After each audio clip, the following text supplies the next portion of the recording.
ವಿಮಾನದಲ್ಲಿದ್ದಂತಹ 70ಕ್ಕೂ ಹೆಚ್ಚು ಪ್ರಯಾಣಿಕರು ದುರ್ಮರಣಕ್ಕೀಡಾಗಿರುವಂತಹ ಶಂಕೆ ವ್ಯಕ್ತವಾಗ್ತಾ ಇದೆ. ಅಜರ್ಬೈಜಾನ್ ಏರ್ಲೈನ್ಸ್ಗೆ ಸೇರಿದಂತಹ ವಿಮಾನ ಇದು. ಪತನವಾಗ್ತಾ ಇದ್ದಂತೆ ವಿಮಾನ ಬೆಂಕಿ ಉಂಡೆಯಂತಾಗಿದೆ. ಕಜಕಿಸ್ತಾನದ ಅಕ್ಟೋ ಏರ್ಪೋರ್ಟ್ನಲ್ಲಿ ಘಟನೆ ನಡೆದಿರುವಂಥದ್ದು. ಎಮರ್ಜೆನ್ಸಿ ಲ್ಯಾಂಡ್ ಮಾಡುವಂತಹ ಸಂದರ್ಭದಲ್ಲಿ ವಿಮಾನ ಪತನವಾಗಿ ಈ ಅವಘಡ ಸಂಭವಿಸಿದೆ. ನೀವು ಕೂಡ ವಿಮಾನ ಪತನದ ವಿಜುವಲ್ಸ್ ಅನ್ನು ಗಮನಿಸ್ತಾ ಇದ್ದೀರಿ. ಎಮರ್ಜೆನ್ಸಿ ಲ್ಯಾಂಡಿಂಗ್ ಆಗುವಂತಹ ಸಂದರ್ಭದಲ್ಲಿ ವಿಮಾನ ಪತನವಾಗಿರುವಂಥದ್ದು.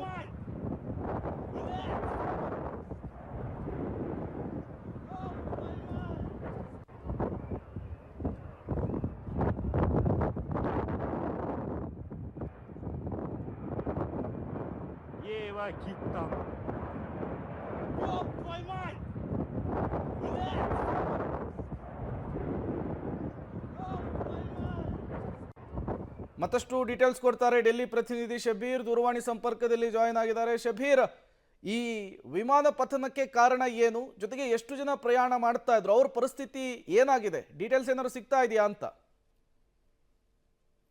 5 ಜನ ಪ್ರಯಾಣಿಕರಿದ್ರು ಅನ್ನುವಂಥದ್ದು. 100 ಜನ ಪ್ರಯಾಣಿಕರು ಮತ್ತೆ 5 ಜನ ಸಿಬ್ಬಂದಿಗಳು ಈ ವಿಮಾನದಲ್ಲಿ ಪ್ರಯಾಣವನ್ನ ಮಾಡ್ತಾ ಇದ್ರು. ಈ ಒಂದು ವಿಮಾನ ಬಾಕುದಿಂದ ಗೋಜ್ನಿಗೆ ಪ್ರಯಾಣಿಸ್ತಾ ಇತ್ತು. ಆದ್ರೆ ಆ ಗೋಜ್ನಿಯಲ್ಲಿ ಸಾಕಷ್ಟು ಹವಾಮಾನದ ವೈಪರೀತ್ಯಗಳಿದ್ದ ಇದ್ದಂತ ಹಿನ್ನೆಲೆಯಲ್ಲಿ ಅದನ್ನ ಅಕ್ಟೋ ಕಡೆಗೆ ಅಂದ್ರೆ ಕಜಕಿಸ್ತಾನದ ಅಕ್ಟೋ ಕಡೆಗೆ ವಿಮಾನವನ್ನ ತಿರುಗಿಸಲಾಗಿರುತ್ತೆ. ಈ ಸಂದರ್ಭದಲ್ಲಿ ಹವಾಮಾನ ವೈಪರೀತ್ಯಗಳಿಂದ ಈ ವಿಮಾನ ಪತನ ಆಗಿರ್ಬೋದು ಅನ್ನುವಂಥದ್ದು ಈಗ ಮೇಲ್ನೋಟಕ್ಕೆ ಗೊತ್ತಾಗ್ತಾ ಇರುವಂತದ್ದು. ವಿಮಾನ ಸಂಪೂರ್ಣವಾಗಿ ಕ್ರಾಶ್ ಆಗಿರುವಂತ ಹಿನ್ನೆಲೆಯಲ್ಲಿ ಎಷ್ಟು ಜನ ಬದುಕುಳಿದಿದ್ದಾರೆ ಅನ್ನುವಂಥದ್ದನ್ನ ಈಗ ಪತ್ತೆ ಹಚ್ಚಬೇಕಾಗಿರುವಂತದ್ದು. ಯಾಕಂದ್ರೆ ಬಹುತೇಕ ಜನರು ಸಾವನ್ನಪ್ಪಿರುವಂತ ಸಾಧ್ಯತೆಗಳನ್ನ ಕೂಡ ಈಗ ನಿರೀಕ್ಷೆ ಮಾಡ್ಲಾಗ್ತಾ ಇದೆ. ಸ್ಥಳದಲ್ಲಿ ಈಗ ರಕ್ಷಣಾ ಕಾರ್ಯಾಚರಣೆಗಳು ಕೂಡ ನಡೀತಾ ಇದ್ದಾವೆ.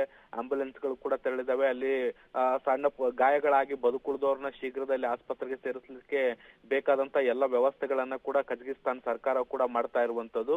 ಇನ್ನು ಎಷ್ಟು ಜನ ಸಾವನ್ನಪ್ಪಿದ್ದಾರೆ ಅಥವಾ ಎಷ್ಟು ಜನ ಬದುಕುಳಿದಿದ್ದಾರೆ ಅನ್ನೋದಕ್ಕೆ ಸಂಬಂಧಪಟ್ಟಂತೆ ನಿರ್ದಿಷ್ಟವಾದಂತ ಅಂಕಿ ಅಂಶಗಳು ಬಂದಿಲ್ಲ. ಆದರೆ ರಕ್ಷಣಾ ಕಾರ್ಯಾಚರಣೆಗಳು ಈಗ ಭರದಿಂದ ಸಾಗಿದವೆ. Prem. Okay, thank you Shabbir ತಮ್ಮೆಲ್ಲ ಮಾಹಿತಿಗಾಗಿ.